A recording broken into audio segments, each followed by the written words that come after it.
ये जो लेंस हम लगा रहे हैं 5 साल के बाद चेंज तो नहीं करना पड़ेगा, या हम यंग एज में किसी बच्चे को लगा रहे हैं तो बड़े होके बदलना तो नहीं पड़ेगा। जो लेंसेज लिखे होते हैं उनकी जो एक्सपायरी डेट होती है वो आँख में डलने से पहले होती है। Once the lenses are put into your eyes, they last a lifetime. वो पूरी ज़िंदगी भर we don't need to replace them, चाहे हम बच्चे में डालें चाहे बड़े में डालें। और दूसरा बार कैटरेक्ट बनना is impossible. What we call as after cataract is actually a opacification of the membrane of the bag, जिसके अंदर हमने IOL डाला है। तो उस जो मेम्ब्रेन है जिसके अंदर हम जो जगह है, जो थैली है, जो प्लेस है जहाँ पे हमने वो लेंस डाला है, इंट्राऑक्यूलर लेंस डाला है आर्टिफिशियल, उसके पीछे एक बहुत पतली सी मेम्ब्रेन होती है जो उसको सपोर्ट करती है। पहले हफ्ते में जब हमारी कैटरेक्ट सर्जरी हुई होती है, हमें थोड़ा सा जेंटल अपना काम रखना है, लाइट खाना है, बहुत ज़्यादा प्रेशर नहीं उठाना, हैवी वेट नहीं करना। अगर हम स्पोर्ट्स खेलते हैं तो वो अवॉइड करने हैं, वेट लिफ्टिंग करते हैं, जिम जाते हैं, वो अवॉइड करने हैं, धूल मिट्टी वाला आउटडोर्स वाला काम है वो अवॉइड करना है। हमारे जो इंसिशंस हमने आँख में लगाए हैं, चाहे वो फेमटर से लगाए हैं या हमने ब्लेड से लगाए हैं, उनको हील करने में 3 to 4 वीक्स लग जाते हैं। And that is a critical period where you must take good precaution so that your eye remains stable throughout the life. एक बार वो इंसिशंस अच्छे से हील कर जाते हैं तो आपको प्रॉब्लम नहीं आएगी आगे जाकर। तो उस हीलिंग के लिए आपको बस प्रिकॉशंस लेने हैं कि धूल मिट्टी, स्ट्रेनवस काम, इन सबको अवॉइड करना है। आपका रूटीन ऑफिस वर्क है वो आप डेफिनेटली 1 वीक के बाद रिज्यूम कर सकते हैं। रूटीन डेली की एक्टिविटीज़, मॉर्निंग वॉक है, घर में थोड़ा बहुत काम है, कुकिंग है, little bit of reading from a distance, that you can resume from day 1। But इस तरह के काम जो है आपको अवॉइड करने हैं फॉर द इनिशियल 3 वीक्स। कई बार हम सोचते हैं हमें नहाना कब है, आँखों में पानी कब जाना चाहिए। Again give a time of 3 to 4 weeks. इसमें आप अपनी आँखों को वेट वाइप से क्लीन कर सकते हैं, स्पॉन्जिंग कर सकते हैं, हेड वॉश पीछे सिर करके कर सकते हैं, बट आँखों के अंदर बाहर का पानी नहीं जाना चाहिए। तो इन बातों का अगर आप ध्यान रखेंगे तो कोई भी प्रॉब्लम नहीं है। Otherwise office work you can resume in a weeks time.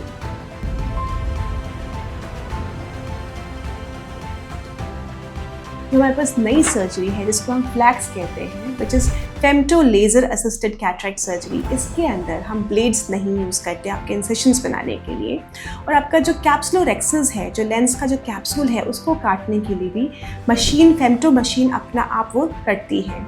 इसकी वजह से इसकी प्रिसिशन 100% बेटर है ब्लेड वाले उससे, और रिकवरी फास्टर है because the incisions heal really fast. So, but still the precautions remain the same, that wound healing still requires 3 to 4 weeks, and you need to avoid bathing in your eyes, putting water into your eyes or doing any kind of strenuous work even after flax. Femto cataract surgery के बाद भी आपको वही precautions लेने हैं, पानी नहीं जाना चाहिए आँखों में, और किसी तरह का स्ट्रेनुअस वर्क या फिर धूल मिट्टी वाला आउटडोर काम नहीं करना है। The recovery period almost remains same, but it's generally a little faster, but then also wound healing requires 3 to 4 weeks. So this is the time that we must take due precautions.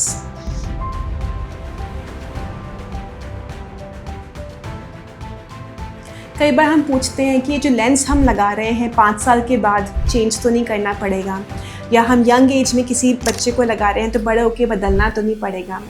जो lenses लिखे होते हैं उनकी जो expiry date होती है वो आँख में डलने से पहले होती है। Once the lenses are put into your eyes, they last a lifetime. वो पूरी ज़िंदगी भर we don't need to replace them, चाहे हम बच्चे में डालें चाहे बड़े में डालें। और दूसरा बार कैटरेक्ट बनना is impossible. What we call as after cataract is actually a opacification of the membrane of the bag, जिसके अंदर हमने IOL डाला है। तो उस जो मेम्ब्रेन है जिसके अंदर हम जो जगह है, जो थैली है, जो प्लेस है जहाँ पे हमने वो लेंस डाला है, इंट्राऑक्यूलर लेंस डाला है आर्टिफिशियल, उसके पीछे एक बहुत पतली सी मेम्ब्रेन होती है जो उसको सपोर्ट करती है। कई बार वो ओपेसिफाई हो जाती है, जिसको लेज़र से, जिसको हम यैग कैप्सुलॉटमी कहते हैं, उसके माध्यम से 5 मिनट में लेज़र के माध्यम से वो झिल्ली हटाई जा सकती है। It's just a hole that we create, उससे आप फिर से साफ देखने लग सकते हैं। और इसका कोई ऐसे सर्जरी अगर अनइवेंटफुल गई है तो बहुत ज़्यादा रिस्क फैक्टर्स नहीं है। It may happen but it is innocuous, आपको बहुत ज़्यादा तकलीफ नहीं देता, and the treatment is also very very easy. So there is nothing called cataract development दोबारा से, but there is definitely a thing called after cataract और posterior capsular opacification which can be treated using YAG कैप्सुलॉटमी।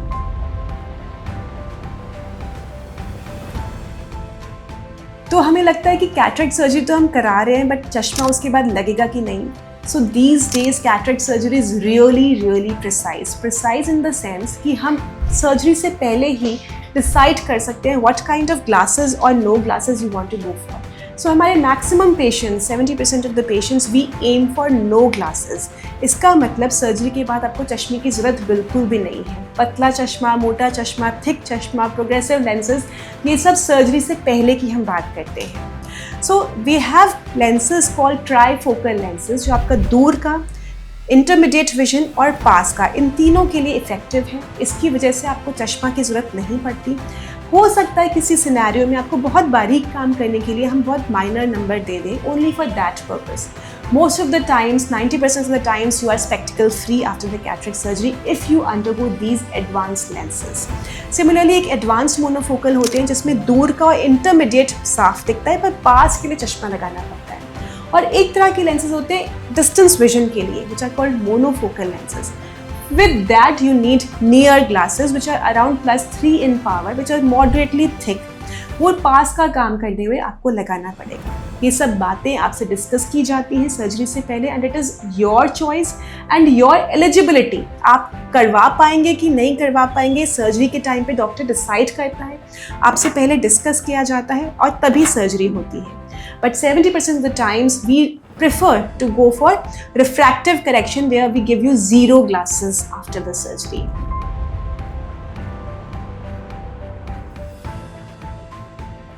Swimming cataract surgery के बाद बिल्कुल Contra indication है, specially for the first 6 weeks to 8 weeks, क्योंकि swimming के अंदर हम जब पानी का एक्सपोजर होता है, इफ़ हमारा इंसेशन पूरी तरह से हील नहीं हुआ है, विच यूजुअली वी से requires 3 to 4 weeks to heal, the water of the swimming pool can enter the eye. So उसको पूरी तरह से हील होने के लिए we still say that wait for a little while longer, like 6 weeks to even 8 weeks before you take exercises like swimming. Similarly air travel, अगर cataract surgery के बाद आपको एयर ट्रैवल करना है, आप कहीं दूर से आए हैं, विच इज़ पॉसिबल, आप नेक्स्ट डे भी एयर ट्रैवल कर सकते हैं आफ्टर फॉलोइंग ड्यू प्रिकॉशंस. अगर डॉक्टर ने कहा है कि आपको गॉगल्स लगा के जाना है या आपको आईपैड लगा के जाना है to avoid any kind of exposure to dust, that you have to follow. Otherwise air travel is not a contraindication after your cataract surgery.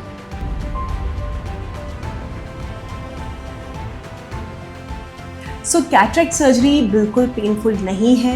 You don't need to undergo 2 needle injections that we used to give previously. Only in certain patients हमें जिसमें लगता है कि जो drop डाल के surgery नहीं करवा पाएंगे, उन्हीं में हम नीडल से इंजेक्शन लगाते हैं. और जो ड्रॉप होती है वो आपके ऑक्यूलर सर्फेस को पूरी तरह से एनेस्थेटाइज कर देती है. Don't even feel a thing and you just ask कि सर्जरी हो गया. Many of our patients even snore, सो जाते हैं वो सर्जरी के टाइम पे and then we have to wake them, आपकी सर्जरी हो गई है, चलिए आप बाहर रहिए. तो अगर आपको लगता है कि कैटरेक्ट सर्जरी में पेन होता है, it is not true. It is almost a pain free procedure. और सर्जरी के टाइम पे भी आपको ज़रा सा भी लगता है तो doctor can put extra drops into your eyes and also outside your eyes to help you remain pain free and have a good experience during the surgery.